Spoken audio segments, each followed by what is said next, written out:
Art of Finding Love is an interactive contemporary sculpture that's reflective of everything I've always wanted to do. In 2010, for me, I hit this point where I knew I wanted to build large-scale interactive concepts. I was coming off the heels of building the world's largest tribute to Muhammad Ali and working with the family, but I wanted to own my own concept. Since that launch, went off and did things for NASCAR and Perrier Jouet, but I was secretly building this concept of something I'm passionate about, and that's the action of finding something. And I was kind of underground, building and spending a lot of time with a lot of engineers, fabricators, and industrial designers, trying to take a very simple word and make it complex in terms of its construction, but they're very simple once someone stepped away and got clarity. It's not just a sculpture, it's a movement.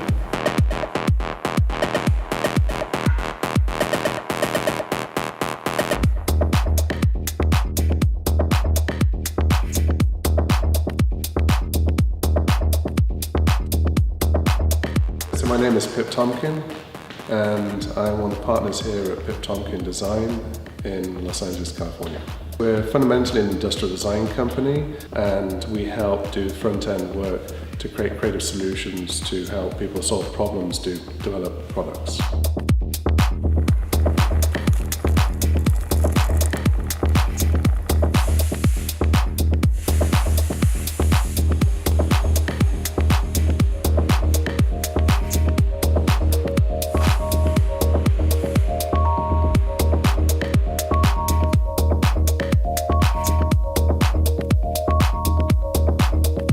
Started working on this project, Michael and I, probably about 2 years ago. I've known him now for about 8 years. We've done a lot of collaborations and good work together, but coming onto this project was an honor for me to do. I think the value that my company can add, or did add to this project, was in the realm of combining worlds. So we're used to making trade show exhibits and displays and modular components, but tying that into the fine art world and making a modular sculpture that can travel and also be elegant was a good challenge for us, and something that we put together.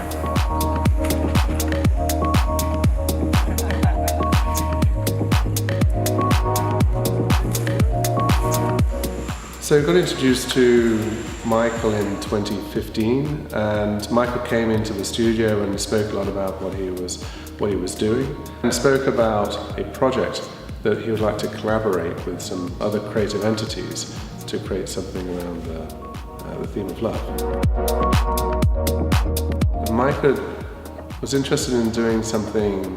He mentioned something around the idea of a vase, or something which had some function, and so therefore it became more, it would cross or teeter on the boundary between art and being a product. And this was an interesting conversation that both Michael and my team had as to where does that boundary exist. And so this was in essence what the project was. It was to explore this unique space.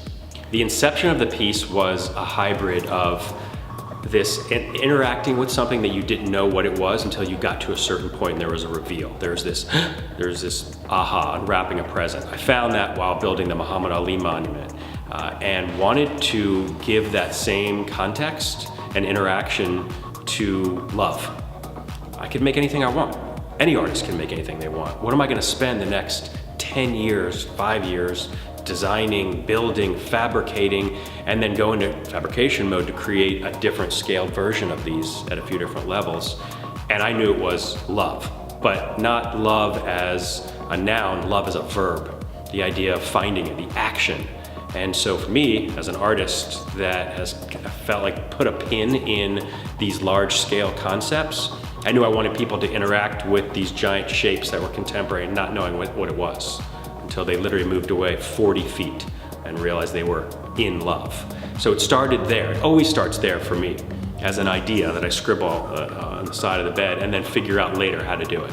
I think the main challenge was, again, in this space of defining or questioning the boundary between art and design, and at the same time working with Michael to find something which was very representative of what he does and how he works, and to try and understand and get into almost Michael's mind. And so that was a very, very different project from what we're used to doing when we design a lot of phones and tablets and PCs and TVs, etc. This was an understanding a corporation or an organization. This was understanding Michael the artist and how he would approach a product or a design or a piece of art, and how we could package that into this new creation.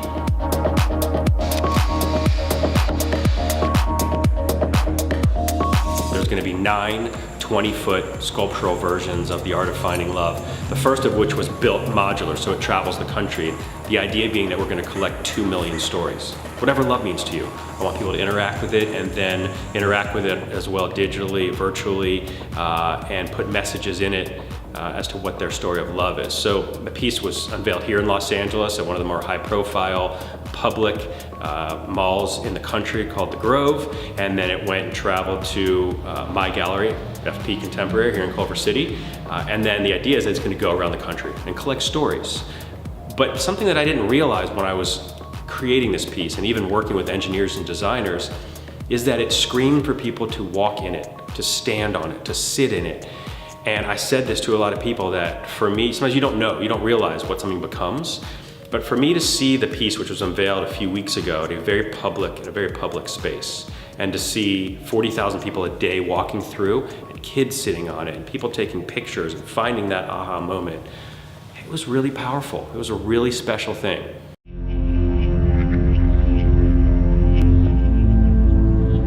One of the things you'll notice on it is the highly reflective metal finish on it, which lets people see themselves in the sculpture.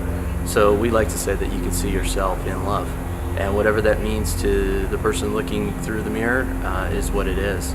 The red faces on it represent love itself. Obviously, red is a color of love and passion, and we wanted to put our passion and love into this project.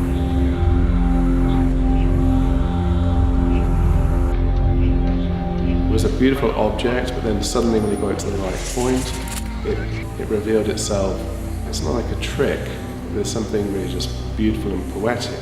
And like I say, it's something which is beautiful from all angles, but then from one specific point, there's a very, very clear message. And that is what myself and the team really dive very deep into, work very closely with Michael to try and find what that would be and how we could represent that in a product. This piece is designed and developed to be an optimal viewing distance of 40 feet away from the face of the piece.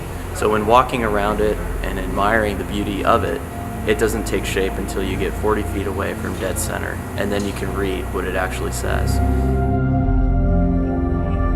The small piece that we have for sale is made from American poplar, solid American poplar wood, and it's handcrafted and built here in America. So we're really proud of the Made in the USA label that we can put on these. So the second version of the small piece that we made is clad in gold for a little more elegant and refined finish instead of just the stained poplar like the first one. This was a very different project for my studio. It allowed us to understand or question, I think, ourselves, our understanding of design, and of course where that crosses over. But it also opened us up to looking at the way that we design products in a new way. And that definitely was born through our collaboration with Michael and trying to think about things and work in new ways.